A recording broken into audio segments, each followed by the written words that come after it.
Saya Dwi Rupiah dengan NIM I00200063 ingin mepresentasikan tentang lembar kerja warga negara saya. Dan yang pertama, langsung saja. Proyek warga negara saya yang pertama, terdapat identifikasi masalah, topik, relevansi topik dengan bidang studi, relevansi topik dengan mata kuliah Pancasila, dan jenis produk. Untuk identifikasi masalah, saya menemukan 4 identifikasi masalah. Yang pertama, peredaran uang palsu di Kabupaten Boyolali. Yang kedua, money politik di Boyolali. Ketiga, tingginya tingkat kemiskinan di Boyolali. Dan keempat, hukum perbankan. Untuk topik yang saya pilih, saya memilih dampak kemiskinan yang terjadi di Boyolali. Lalu relevansi topik dengan bidang studi, kemiskinan yang terjadi di Boyolali mengakibatkan sistem ekonomi masyarakat menjadi tidak seimbang. Kemiskinan tersebut diakibatkan oleh minimnya lapangan pekerjaan dan pendidikan yang rendah. Dan yang keempat, relevansi topik dengan mata kuliah Pancasila. Kasus tersebut mengandung pelanggaran sila kelima yang berbunyi keadilan sosial bagi seluruh rakyat Indonesia. Dan jenis produk saya memilih poster. Dan untuk lembar kerja proyek warga negara saya yang kedua, terdapat buku, artikel jurnal, media cetak, media online, peraturan perundang-undang, dan lainnya. Untuk buku sendiri, saya berpedoman kepada core.ic.uk yang berisi tentang definisi kemiskinan terbagi atas 3, yaitu kemiskinan relatif, kemiskinan absolut, kemiskinan struktural, dan kultural. Untuk artikel jurnal, saya bersumber pada publikasi ilmiah.ums yang berbunyi Komite Penanggulangan Kemiskinan di Kabupaten Boyolali, dibentuk melalui surat keputusan Bupati Boyolali nomor 460/496/2003 tentang pembentukan Komite Penanggulangan Kemiskinan dan Sekretariat Komite Penanggulangan Kemiskinan. Dan yang kedua, www.researchgate.net. Strategi penanggulangan kemiskinan di Indonesia telah mengalami beberapa kali ekonomi makro untuk mencapai pertumbuhan ekonomi yang setinggi-tingginya. Untuk media cetak sendiri,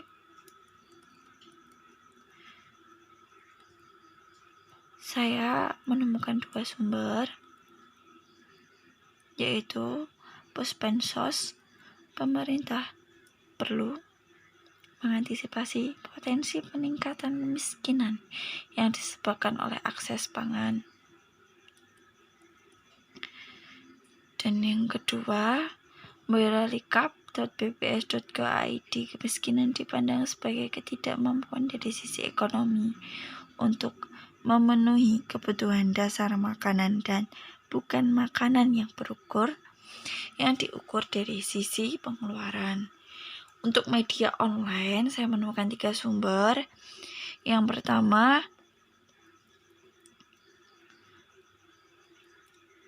fokusjateng.com, dan yang kedua saya menemukan di msolapas.com, dan yang ketiga msolapas.com/93.750 orang di Indonesia miskin. Dan yang kelima, peraturan perundang-undangan. Saya memiliki 2 sumber. Dan yang pertama, jurnal.ukmij. Yang kedua, mhukum online. Untuk hukum online sendiri berbunyi pasal 43 ayat 1 Undang-Undang Nomor Nomor 13 tahun 2011. Setiap orang yang menyalahgunakan dana penanganan faktor miskin sebagaimana dimaksud dalam pasal 33 dipidana dengan pidana penjara paling lama 5 tahun atau denda 500 juta. Untuk LK2 clear.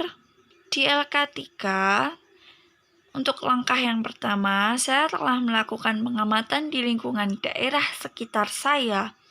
Lalu yang kedua, saya mengidentifikasi masalah. Yang ketiga, menentukan topik. Saya telah menentukan topik. Dan yang keempat, saya telah memilih produk. Dan yang kelima, saya telah mencari referensi di media online dan artikel-artikel jurnal. Dan yang keenam, saya telah menyusun produk yang telah dipilih.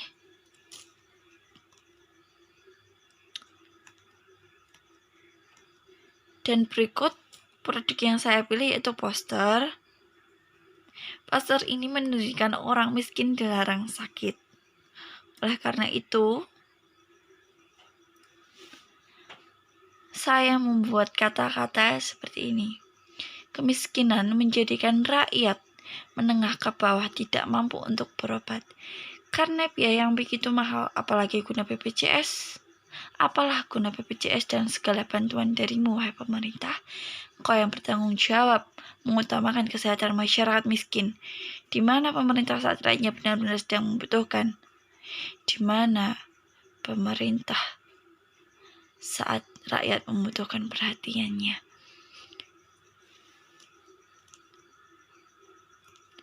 Lanjutan dari LK3, saya akan membagikan video ini ke link YouTube. Dan ini presentasi yang bisa saya sampaikan dari awal identifikasi masalah sampai produk yang telah saya pilih ini. Mohon maaf jika ada kesalahan. Wassalamualaikum warahmatullahi wabarakatuh.